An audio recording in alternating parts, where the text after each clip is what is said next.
नमस्कार दोस्तों, स्वागत है आपका हमारे channel target for IAS and MPPSC with के। आज है 10 मई 2022 और हम लोग डिस्कस करने वाले हैं आज का मध्य प्रदेश का करंट अफेयर। तो क्या कुछ इंपॉर्टेंट होने वाला है। सबसे पहले आप थंबनेल को देखिए। लाडली लक्ष्मी योजना लगातार चौथी या तीसरी बार है जब मैं इस योजना को डिस्कस करने जा रहा हूं, क्योंकि लगातार इससे संबंधित क्वेश्चन निकल कर आ रहे हैं। आप सभी को मालूम होगा कि पहले लाडली लक्ष्मी योजना जो 2 इसका वर्जन शुरू किया गया है 2.0 नाम से, उसकी शुरुआत 2 मई को होनी थी, परंतु मुख्यमंत्री शिवराज सिंह चौहान ने उस डेट को एक्सटेंड करते हुए 8 मई कर दिया। उसी दौरान आपने देखा कि लाडली लक्ष्मी योजना के अंतर्गत लाडली लक्ष्मी महोत्सव मनाया जाएगा। इसके साथ ही साथ लाडली लक्ष्मी योजना के अंतर्गत ही जो बच्चियां हैं उनको बाघा बॉर्डर और देशभक्ति से संबंधित कार्यक्रम दिखाए जाएंगे, तो यह भी इंपॉर्टेंट था। और अब दोस्तों आज का एक और इंपॉर्टेंट क्वेश्चन निकल कर आता है कि लाडली लक्ष्मी किताब किसके द्वारा तैयार की गई है। काफ़ी अधिक इंपॉर्टेंट है, क्योंकि लाडली लक्ष्मी से संबंधित काफ़ी कुछ इंपॉर्टेंट बन चुका है, इनको आपको याद रखना है। तो चलिए शुरू करते हैं विदाउट वेस्टिंग योर टाइम। हमारा पहला क्वेश्चन है, लाडली लक्ष्मी किताब का विमोचन किसके द्वारा किया गया। आपका ऑप्शन नंबर 1 है प्रधानमंत्री, मुख्यमंत्री, राज्यपाल या फिर गृह मंत्री। इसका राइट आंसर क्या होगा दोस्तों। इसका राइट आंसर है मुख्यमंत्री शिवराज सिंह चौहान जी द्वारा लाडली लक्ष्मी किताब का विमोचन किया गया है। चलिए अब लाडली लक्ष्मी की बात हुई है तो इससे संबंधित पूरे फैक्ट आपको बता देता हूँ। 2007 में इस योजना की शुरुआत हुई थी, माह था अप्रैल का। याद रखिए, काफ़ी अधिक इंपॉर्टेंट है। अब आप देखेंगे इस योजना को अब तक 2007 से लेकर 2022 तक कितनी जो लाडली लक्ष्मियां हैं जिसको इस योजना का लाभ मिल चुका है, तो लगभग 43 लाख। गवर्नमेंट ने इस वर्ष के बजट में यही आंकड़ा दिया है। यह पूरा का पूरा आंकड़ा लगभग लगा दिया जाता है। अगर आपको ऑप्शन में 42 लाख समथिंग कुछ मिले और 43 लाख ना मिले तो आप उसको भी सही कर सकते हैं। तो लगभग शब्द लगाकर बजट में यह बताया गया था कि लगभग 43 लाख लाडली लक्ष्मियाँ हैं जिनको इस योजना का लाभ मिल चुका है 2007 से 2022 तक। अब हम लोग आगे बढ़ते हैं, इससे संबंधित और इम्पोर्टेंट फैक्ट आपको बता देता हूं। जैसे कि अब इसका 2.0 वर्जन नाम से इसको दोबारा लागू किया गया है। कब किया गया। पहले किया जा रहा था 2 मई को, परंतु 2 मई की डेट हटाकर 8 मई को इसकी घोषणा कर दी गई और 8 मई को ही प्रत्येक वर्ष लाडली लक्ष्मी दिवस मनाने की बात भी इसमें कही गई है, तो इसको भी आपको याद रखना है। अब बात हुई है लाडली लक्ष्मी योजना की, तो इसी के साथ साथ एक और पैरेलल योजना चल रही है जिसको दोबारा से शुरू किया गया है, क्योंकि आपको मालूम होना चाहिए बीच में 15 महीने के लिए दूसरी गवर्नमेंट आई थी और उसमें काफ़ी सारी योजनाएं थी, उनको लगभग बंद कर दिया गया था। तो उन योजनाओं को दोबारा से शुरू किया गया जब मुख्यमंत्री शिवराज सिंह चौहान की दोबारा से गवर्नमेंट बनी। इसमें एक योजना है दोस्तों आपकी जिसका नाम है, आप सभी को मालूम होना चाहिए, मुख्यमंत्री तीर्थ दर्शन योजना। यह योजना की शुरुआत कब की गई थी। 2012 में की गई थी। मुख्यमंत्री तीर्थ दर्शन योजना 3 सितंबर डेट थी। इसको आपको याद रखना है। मुख्यमंत्री जो काफ़ी अधिक इंपॉर्टेंट योजना है, मुख्यमंत्री तीर्थ दर्शन योजना 3 सितंबर इसकी डेट थी। 2012 में इसकी शुरुआत की गई थी। अब इसके बाद में आपने देखा इसे दोबारा से शुरुआत की गई है। कब की गई है। 19 अप्रैल को। कब की गई है। 19 अप्रैल को पुनः इस योजना की शुरुआत कर दी गई है, 19 अप्रैल को। तो इसको भी आपको याद रखना है। मुख्यमंत्री तीर्थ दर्शन योजना 2 नाम इसको भी दिया गया है। और इस योजना की जो पहली तीर्थ यात्रा है वह कहाँ गई है। वाराणसी में गई है, तो इसको भी याद रखना है। इसके साथ ही साथ में एक और योजना है जो कन्या विवाह योजना थी। इसमें दोस्तों 55,000 रुपये की घोषणा कर दी गई है। पहले कम दिए जाते थे, कितने दिए जाते थे यह आप लोगों को हर बार मालूम है, बता देता हूं मैं। और अब 55,000 कर दिए गए हैं, तो इसको भी आपको याद रखना है। तो यह कुछ पुरानी योजनाएं हैं जो कि चर्चा में रही हैं। अब आगे बढ़ते हैं। हमारा मुख्य क्वेश्चन आता है कि जो लाडली लक्ष्मी किताब है यह किसके द्वारा तैयार की गई है। आपका ऑप्शन नंबर 1 है गृह मंत्रालय, जनसंपर्क विभाग, रोजगार कार्यालय या फिर इनमें से कोई नहीं। इसका राइट आंसर है दोस्तों जनसंपर्क विभाग।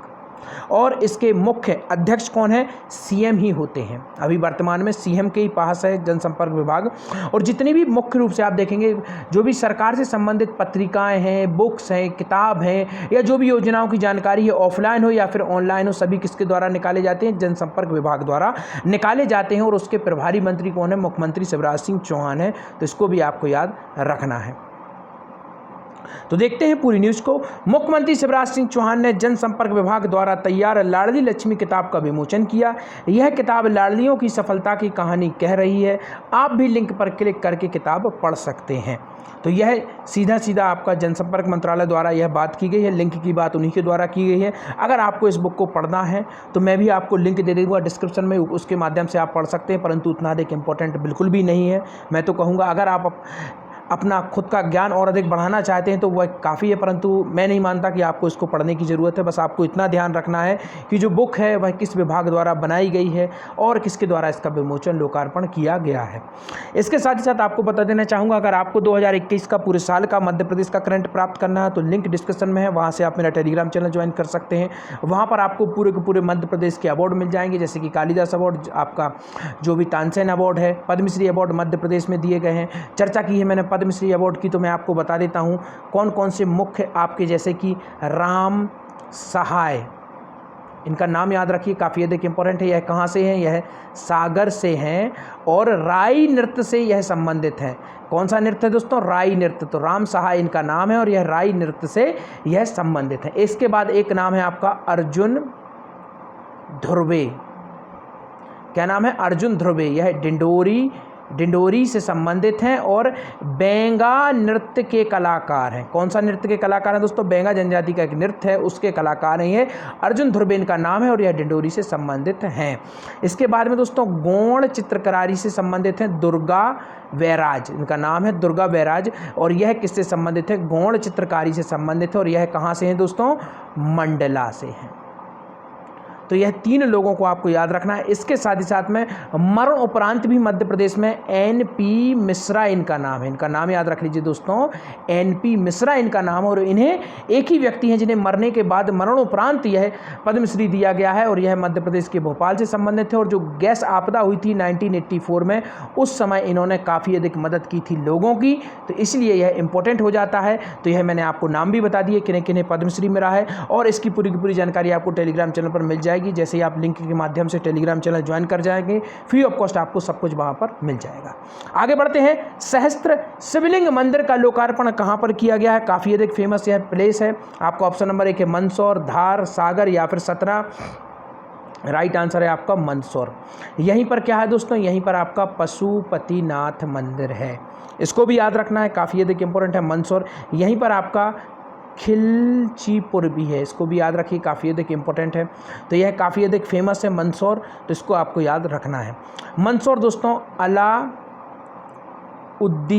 खिलजी द्वारा यहाँ पर एक किला भी बनाया गया था मंदसौर में, तो इसको भी आपको याद रखना है, काफ़ी अधिक इंपॉर्टेंट हो जाता है। धार काफ़ी अधिक इंपॉर्टेंट है, मोहम्मद बिन तुगलक से यह संबंधित है। यहाँ पर उसी के द्वारा एक किले का निर्माण किया गया था और इसे प्रवेश द्वार भी कहा जाता था उस समय, तो आपको यह भी याद रखना है। इसके साथ ही साथ में आप इसको आपको याद रखना है, धार से संबंधित कालिका देवी मंदिर भी यहीं पर है, परमार वंश द्वारा बनाया गया था, क्योंकि परमार वंश की प्राचीन राजधानी भी यह धार रहा है। खरबूजा महल भी यहीं पर है, इन सबको याद रखना है। और धार में क्या है दोस्तों? आपका बाघ की गुफाएं भी हैं, तो इनको भी आपको याद रखना है। इनकी खोज किसके द्वारा की गई थी? डेंगरफील्ड द्वारा। डेंगरफील्ड उन व्यक्ति का नाम है जिनके द्वारा जो आपकी बाघ की गुफाएं हैं उनकी खोज की गई थी 1919 में। पशुपतिनाथ मंदिर किस नदी के किनारे है? तो मैंने आपको बता दिया था कि पशुपतिनाथ कहाँ पर है, मंदसौर में ही है। अब चर्चा निकलती है किस नदी के किनारे है, तो इसका राइट आंसर है दोस्तों सिवना नदी के किनारे है। इसको आपको याद रखना है, काफ़ी अधिक इंपॉर्टेंट है। ताप्ती नदी again very very important, Betul के मुल्ताई से निकलती है और कहीं कहीं पर आपको जो आप हिंदी ग्रंथ अकेडमी की बुक्स देखेंगे वहीं से क्वेश्चन निकलते हैं, इनको भी याद रख लीजिए आप लोग।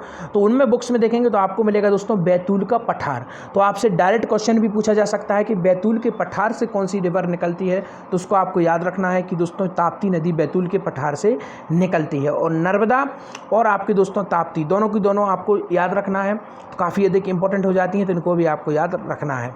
क्योंकि ताप्ती नदी की दोस्तों नर्मदा नदी दोनों घाटी बनाती हैं और दोनों में ताप्ती नदी की घाटी अधिक सक्रिय है। तो यह क्वेश्चन भी आपसे पूछा जा सकता है कि कौन सी नदी की घाटी अधिक सक्रिय है। और सोन नदी आप सभी को मालूम है उत्तर पूर्व की ओर बहती हुई जाती है और पटना के दानापुर में जाकर मिल जाती है गंगा में, तो इसको भी आपको याद रखना है, काफ़ी अधिक इंपॉर्टेंट है। सोन से संबंधित कुछ इंपॉर्टेंट फैक्ट आपको मैं यहाँ पर बता देना चाहूँगा कि सोन सहायक नदी किसकी है? गंगा की है, तो इसको आपको याद रखना है। आगे बढ़ते हैं, देखते हैं मुख्यमंत्री शिवराज सिंह चौहान ने पशुपतिनाथ मंदिर में नवनिर्मित सहस्त्र शिवलिंग मंदिर के लोकार्पण के उपरांत 37 टन वजनी, अर्थात दोस्तों यह सबसे अधिक वजन का घंटा होने वाला है, तो इसको भी आपको याद रखना है, काफ़ी अधिक इंपॉर्टेंट है। श्री देवादिदेव महादेव घंटा को लोकार्पण, महाघंटा को लोकार्पण किया है। तो यह घंटा दोस्तों भारत का सबसे वजनी घंटा होने वाला है, तो इसको आपको याद रखना है। नेक्स्ट क्वेश्चन, चिकित्सा महाविद्यालय का लोकार्पण किस जिले में किया गया है? तो लगातार मुख्यमंत्री शिवराज सिंह चौहान जी अभी यहीं मंदसौर में है, तो इसी जिले में इसका लोकार्पण किया गया है, तो इसको आपको याद रखना है। तारा नामक बाघ किस राष्ट्रीय उद्यान से संबंधित है? यहाँ पर दोस्तों बाघ की जगह बाघिन है, ये इसको आपको याद रखना है, काफ़ी अधिक इंपॉर्टेंट हो जाता है। तो इसका राइट आंसर क्या होने वाला है? इसका राइट आंसर है दोस्तों बांधवगढ़। बांधवगढ़ से संबंधित है तारा नाम की बाघिन। और एक और बाघिन का आपको नाम याद रखना है दोस्तों, जिसको बोलते थे कालर वाली बाघिन। इसका नाम याद क्यों रखना है? क्योंकि स्वयं प्रधानमंत्री श्री नरेंद्र मोदी जी द्वारा मन की बात में इसका जिक्र किया गया था। इसे सुपर मॉम भी कहा जाता है। इसका निधन हो गया था, इसके निधन पर श्रद्धांजलि स्वयं प्रधानमंत्री जी द्वारा दी गई थी और मन की बात में उसकी बात की गई थी। तो किस राष्ट्रीय उद्यान से संबंधित है? पेंच राष्ट्रीय उद्यान से संबंधित है, तो इसको भी याद रखना है। और तारा नाम की बाघिन आपको मैंने बता दिया बांधवगढ़ से यह संबंधित है। इस तरीके के क्वेश्चन पूछे जा सकते हैं, तो इनको आपको याद रखना है। 4 साहबों को इसने जन्म दिया है, बांधवगढ़ से यह संबंधित है। सबसे अधिक टाइगर की सघनता यहीं पर पाई जाती है, तो इसको आपको याद रखना है। आज के आपके क्वेश्चन, 12वीं hockey India senior women hockey championship 2022 में मध्य प्रदेश ने किस राज्य को हराकर पहली जीत दर्ज की है? और लाडली लक्ष्मी योजना 2.0 का शुभारंभ कब किया गया? तो thank you so much watching this video. Telegram channel को जरूर ज्वाइन करिए। Thank you so much watching this video.